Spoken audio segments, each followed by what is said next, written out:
یو ټکی ویلی شي او هغه دا چې ای خلقه تاسو پیغمبران او صحابه نه دي معاف کړي موږ به څه معاف کړي دا یو ټکی کافي دی بس یقین په خدای که جا سړی وی چې دا زه کوم وخت کې مرمه او زمانه دا سا خیږي او دا بچی رانه پاتې کېږي او دا کور ته ګورم او ځان له مې جوړ کړی دی چې دا به څنګه حالت وي سا چې د انسان نه ووت او مړ شو په هغه کور واپس بیا نه راځي د ما والد صاحب چې کوم وخت کې د هغه جنازه مونږ وړله اوچته م کړه او په دروازه مونږ جنازه ایستله نو بې اختیاره زما د خولې نه یو ټکې ووت اوس مې یاد بې اختیاره په قصد نه ما وی والد صاحب مې دا کور جوړ کړی او نن په دې دروازه ووت باس د اخیري وتل دی واپس په دې دروازه بیا نه راځي ځان له دې بنګله جوړه کړه خو چې په د مړي په کټ کې دی ووتې بیا نشي راتلی ځان له دې ښکلې کوټه جوړه کړې ده ځان له دې پالنګ پکې اچولی ځان له دې ایسي لګولی دی خو چې کله مړ شوې او د هغې نه ووتې دې کور ته واپس نشي راتلی ختم ډېر ګران کار دی زما ورور دوه څیزونه ذهن کې واچوئ دا د حضور پاک وینا ده دوه څیزونه یو دا چې د خدای نه یره چې الله ما سره به ته څه کوې ما څه عمل کړی دی دا عمل ستا د شان مناسب به وي او که به نه دا به ته قبول کړې او که به قبول نه کړې ما د دنیا ګناهونه کړي دي خدایه ته به راسره څه کوې یو دا دویم د خدای نه به امیدم ساتې چې الله زه پیدا کړم مسلمان د مسلمان مور او پلار نه په مسلمان کور کې دې پیدا کړم دا رحم دی وکړه مونږ خلکو ته څومره تکلیفونه ورکو مونږ خلکو ته څومره سازشونه جوړو مونږ وایو چې یاره دا بل انسان به څنګه په تکلیف کیږي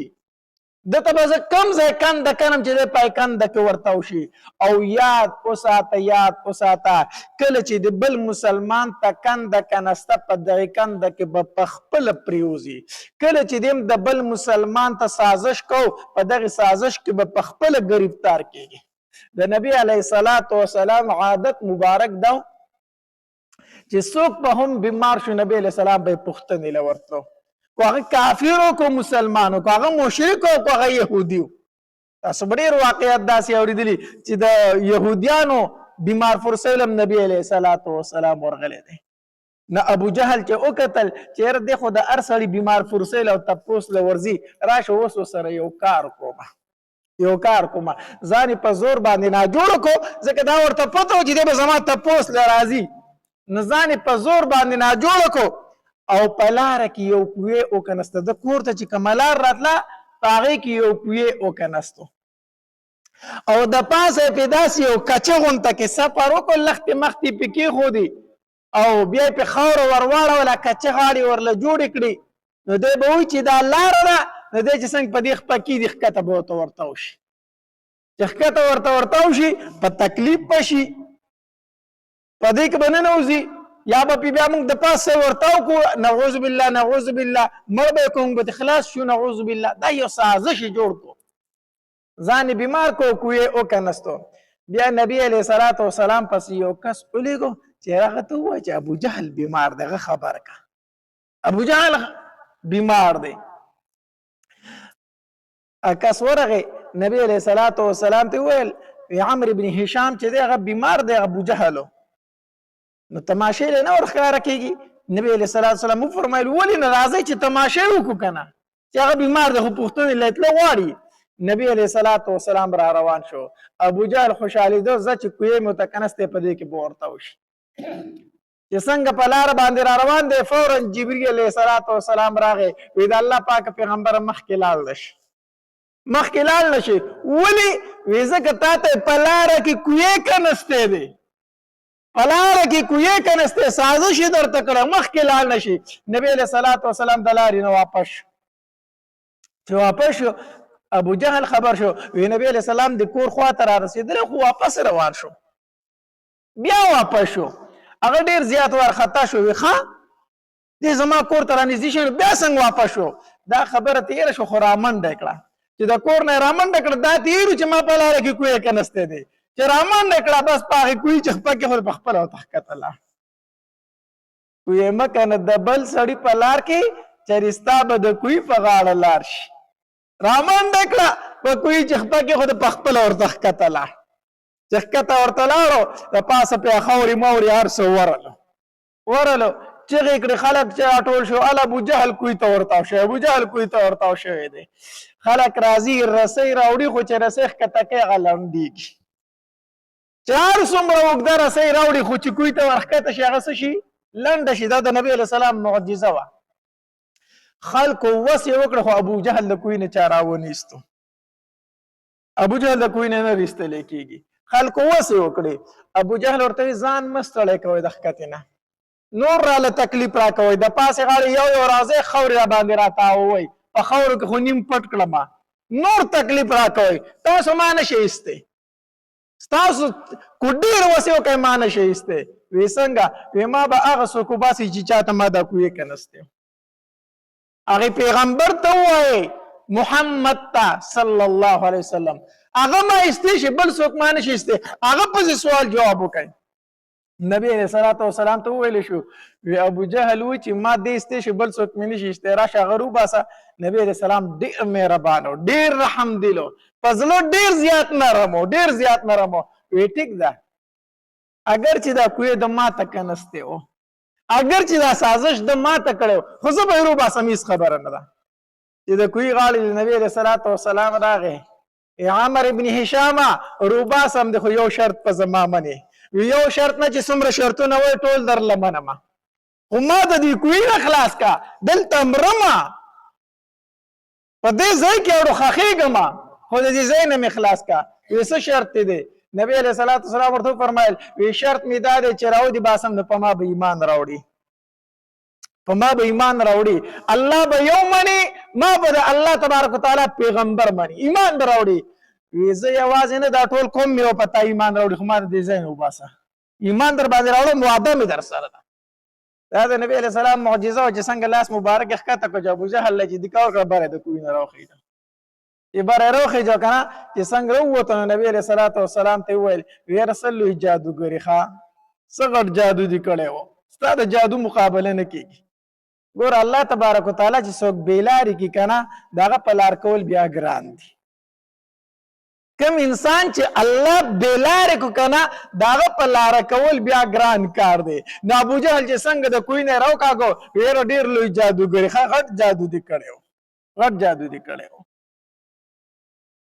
الله نو بل انسان ګور تکلیف چاته ورکاو نبی علیہ الصلوۃ والسلام دا سازش چاته جوړ کړ نبی علیہ السلام د کوی دورتا ولو الله پکې پخپل غریب تار کو ولا يحيق المكر السيء الا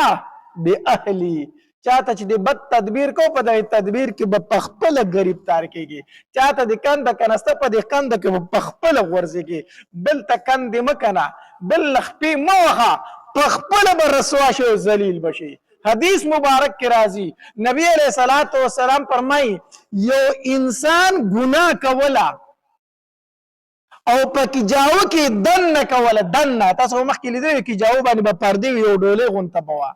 د خلکو نه دا ګناه په دې کې جاوه کې دن په دې ډولې کې کولا په ګټ کې کولا خو دې ګناه کې بل انسان ته تکلیف ورکول مقصود نبی رسول الله فرمایي الله تبارک وتعالى به د خلکو په مخ کې باندې رسوا کی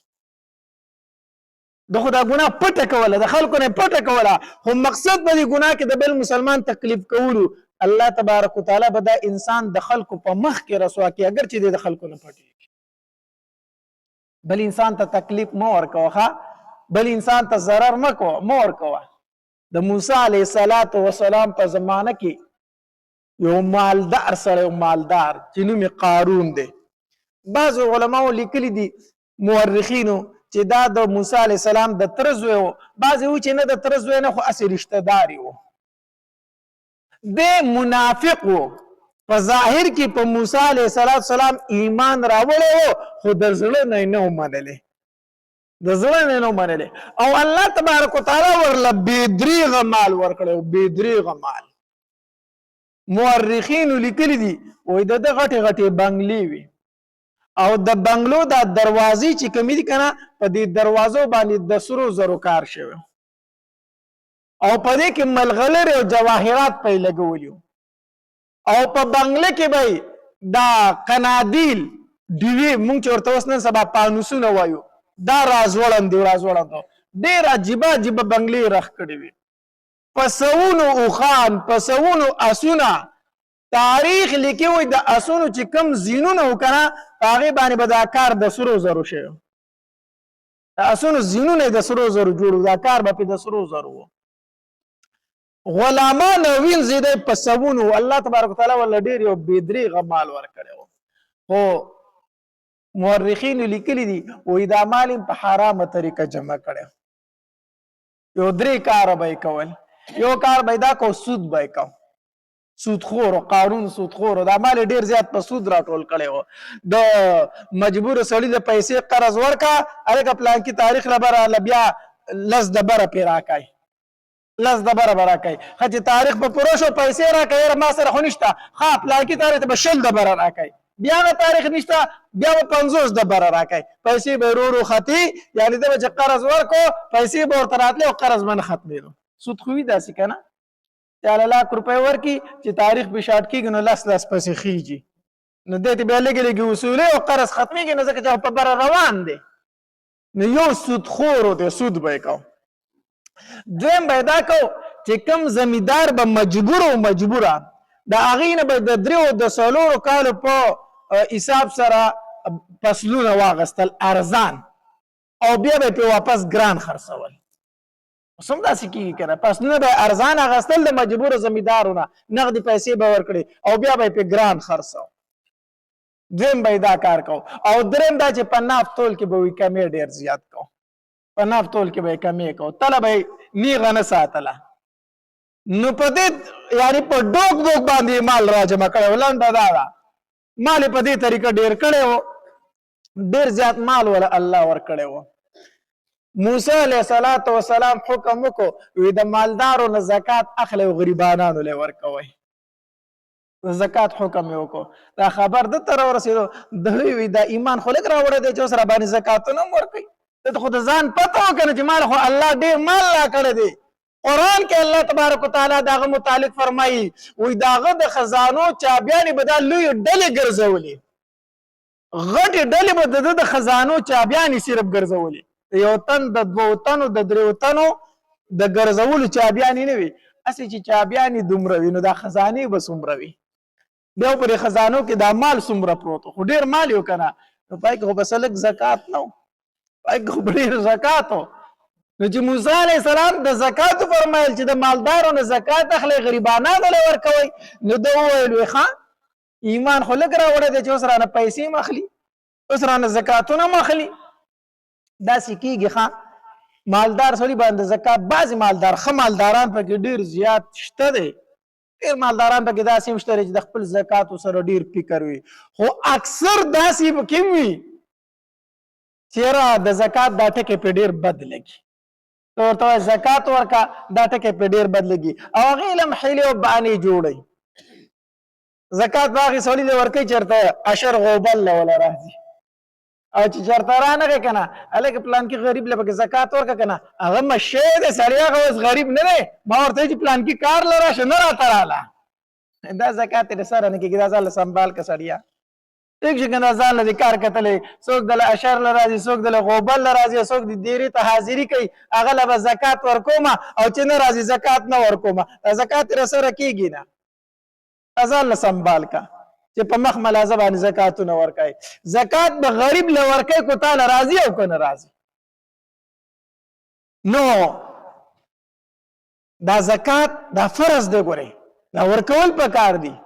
په 1 لاک کې 2.5 روپۍ دي دا ډېرې دي 40 روپۍ د دا څه شی دی چې 1 لاک روپۍ الله درکړي دي نو دا 2.5 دي پکې نه که نه نو په قارون باندې د زکات دا خبره ډیره بده ولګېده او څوک چې زکات نه ورکوي حدیث مبارک کې راځي نبی علیه الصلاة والسلام فرمایي وایي د قیامت په ورځ به دا مال نه دی مال د چې زما مال دی زما مال دی الله تبارک وتعالی به د دې نه یو غټ ښامار جوړ کړي شجاع اقرع حدیث مبارک کې راځي گنجې مار گنجې به ځکه وي چې د زخر به ډک ډیر وي پکا په دې سر کې به دومره زخر وي چې په هغې به ویښته نه راخیږي دغه خامار به داخله د ده په دې وښکو کې به یې ورکړی دله به ټاکونه ورکوي ټاکونه به دله ورکوي او دغه مار به ده ته وایي انا مالکا و انا کنزکا زه په حقیقت کې مار نه یم خامار نه یم زه په حقیقت کې ستا هغه خزانه یم منګول چې د را باندې کلکې کړې وي انا مالکا زه ستا مال یم و انا کنزکا زه ستا خزانه یم خو تا ته الله حق نه ورکو الله تبارک وتعالی و زما خامار جوړ کړی زه په تا مسلط کړی یم میدان محشر کې به دغه مال چې دته زکات نه ورکو د یو خامار په شکل به الله په د باندې مسلط کې مسلط دی زما مال دا مال پاتې کېدونکی دی ښه حدیث مبارک کې راځي نبی علیه الصلاة والسلام یو ځل وفرمایل ستاسو خپل مال خوښ دی که د وارثانو مال خو خوښ دی خپل مال خو خوښ دی که د وارثانو مال خوښ دی صحابه کرامو فرمایي د الله پاک پیغمبر خپل مال خپلي نو سړي خپل مال خوښ نو د وارثانو په مال څوک څه کوي زمونږ خو د ټولو خپل مال خوښ دی د الله پاک پیغمبره د نبی علیه الصلاة والسلام نه بیا پوښتنه وکړه د الله پاک پیغمبر د خپل مال پکې کم یو دی د وارثانو دا مال پکې کم یو دی نبی علیه الصلاة والسلام وفرمایي وی خپل مال خو هغه دی چې د ځان نه خو مخکې ولېږو د ځان نه چې د مخکې ولېږو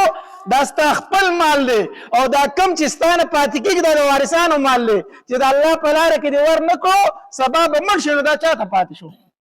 وارثانو ته پاتې شو که نه د قبر خاوره به دې لا وچه نه چې دلته به حساب کتاب شروع یو وي دا پلانکی شی زما او دا بل وي دا زما قبر له ورتلم نشته دی دلته به دې په مال باندې جګړې شروع شي نو نبي علیه الصلاة والسلام وفرمایو خپل مال خو هغه دی چې د الله په لاره کې دې ورکړو د ځان نه دې مخکې ولېږو دکه ستا مال کم چې دې مخې ته لېږلی دی او د کم باندې چې دې منګولې کلکې کړې وي دا خو د وارثانو مال دی هغوی ته پاتې شه د هغوی شی دی چې اوس پې څه کوي نو کوي به پې نو حدیث مبارک کې راځي نبی علیه الصلاة والسلام فرمایي وایي کله چې انسان مړ شي وفات شي که نه د ده سره د قبره پورې درې څیزونه ځي کم ځي مال ورسره ځي اهل و عیال ورسره ځي عمل ورسره ځي دا درې څیزونه ځي مال ورسره ځي مال څه شی دی په کم کټ کې چې اخیستی دا مال دی دا کم کمبل چې پې د پاسه خور دی دا څه شی دی مال دی نو چې کله مړی د پان کوئ نو هغه کمبل ته واپس کور ته راوړئ که نه راوړئ هغه کمبل ته هم راوړئ هغه کټ ته هم راوړئ مال ته هم واپس شي اهل و عیال ته هم واپس شي پلار یې اغوستی هلته په یخو خاورو کې کېږده زوی ترې را روان شي زوی یې اغوستی په دې یخه یخنۍ کې په دغه یخو خاورو کې کېږدي پلار ترې را روان شي اهل و عیال ته واپس راځي که نه راځي ډېر خوږ خاوند یې ډېر خوږه ښځه ډېر خوږ بچی یي هلته په دې خاورو کې ومنډي او واپس ترې را روان شي نبی علیہ السلام فرمایي مال ته هم واپس راځي اهل و عیال ته هم واپس راځي صرف یو شی ورسره پاتې کېږي چې هغه څه شی دی دا عمل دی چې هغه سره د قبر ته لاړو دی زما مال او زما مال دا کمبل در سره هم سبا نږدې په قبر کې وایي څه شي دی دغه تګ دی هسې به یې وایي نه خوري نو ولې خرابوي دا کمبل هسې وایي نه خوري په دې قبر کې هسې ورستېږي دا کمبل ورسره سرک دی کور ته یې تراوړی دا خو موږ نوی کمبل لا اخیستی و د صندوق نه داسې ده که داسې نه ده الله په مال باندې منګولې مه کلکوئ خبره مې څه کوله نو موسی علیه الصلاة والسلام حکم وکړو وی قارون ته ووایه چې زکات ورکړي قارون وی یاره ایمان مې راوړی دغه پوره ده که نه سره نه زکاتونه څه شي اخلي بهرحال موسی علیه الصلاة والسلام ته وویل شو یا سړی خو لږې ګډې وډې غونته خبرې کوي ظاهر کې خو ځان ته مسلمان وي که نه سړی خو زکات نه ورکوي موسی علیه الصلاة والسلام لاړو ووایي که قارونه الله ډېر مال درکړی دی ډېر زیات مال یې درکړی دی لږ غونته کې زکات یې ورکړي دا د غریبانانو حق دی په دې باندې ستا د مال هېڅ هم نه کېږي بهرحال ده دا خبره ونه منله خو ضد واغستو یوه ښځه ولمسوله وایي زه څه پروګرام جوړوم او چې څومره پیسې پکار دی هغه درله درکوم دا پیسې والا خو ته به دومره کرلی کار وکړي چې ته به په میدان کې په مجلس کې د خلکو په مخ کې وپاسې او په موسی علیه السلام به بدنامي لګوي دا کار به کوي ښځې زما کار خو پیسې دي چې پیسې راکړي پیسو دپاره خو نن سبا هر سړی هر څه کوي که نه مرګونه پې خلک کوي نو قتلونه پې خلک کوي نو دشمني به دې ورسره نه جان پهچان به دې ورسره نه ستا په سر به یې د بل نه پیسې اخېستې و به دې ولي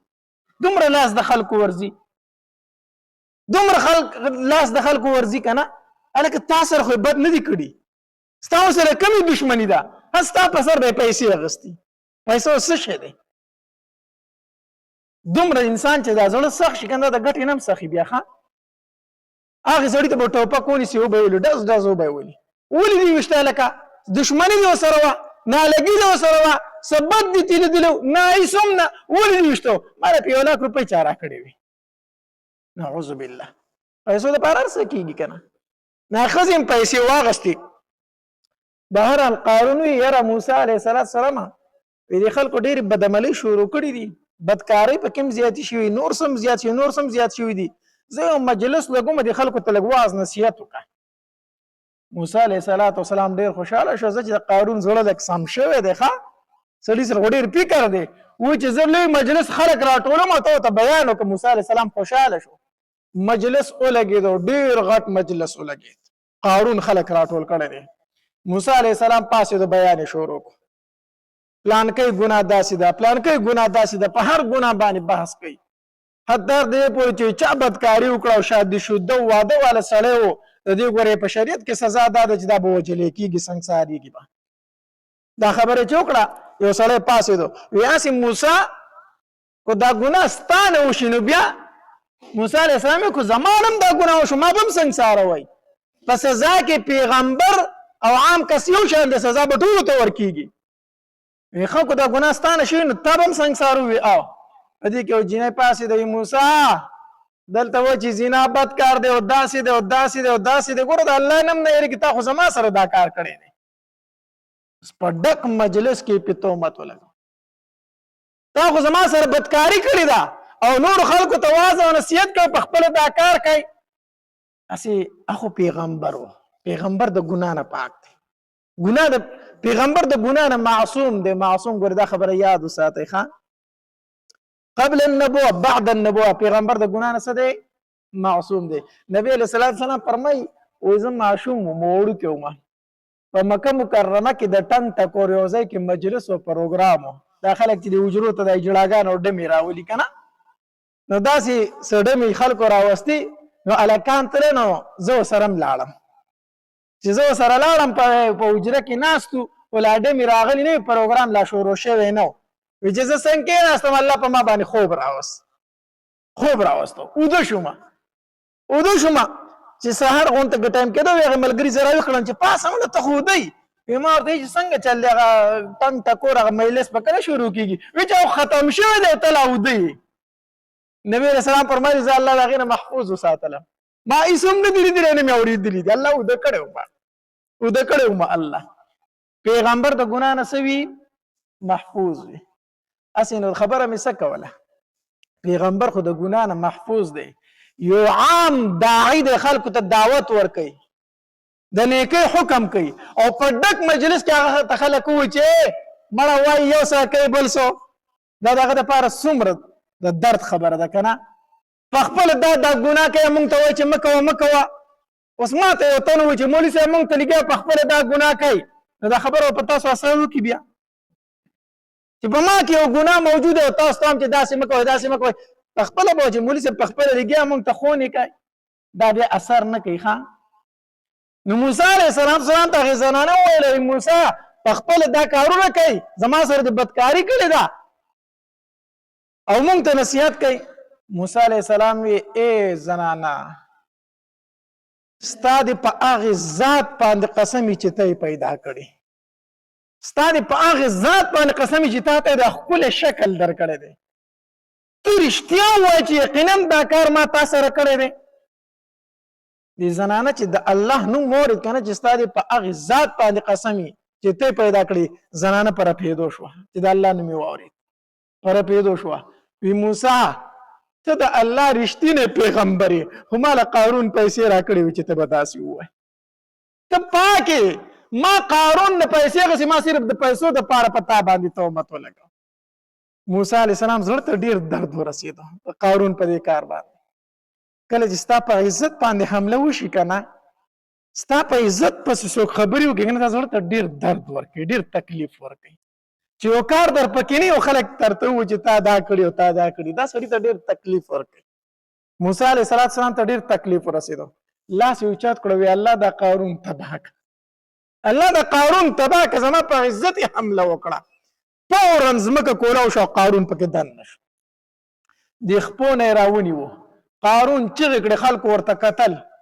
موسی ما خلاص کا موسی علیه السلام ځمکې ته وی نور یې راوکاږه چې نور یې راوکاږه نامه پورې راوکاږو قارون چغې کړې ما موسی خلاص کا موسی علیه السلام یې ځمکې نور یې راوکاږه حتی در دې پورې چې قارون ډوب کو الله یو ځلې موسی علیه السلام ته الله تبارک وتعالی فرمایلي موسی دا قارون ډېر سپیره شی و